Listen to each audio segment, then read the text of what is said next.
Right there is Buddy the Bluebird. There he is. He has been hanging around. That's his home right below him. He's been hanging around here for the last month, and I just now decided to record him. He is so beautiful, and I named him Buddy the Bluebird.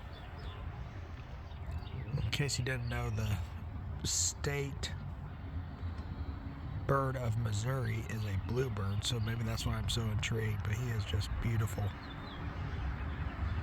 He just loves this cypress tree. I'll zoom out here and show you the tree.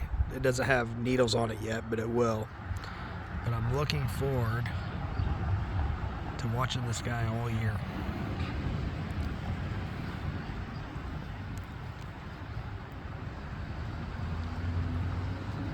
I don't know where he went. Oh, he's on the ground. Oh, he went over there. All right, we'll catch up later.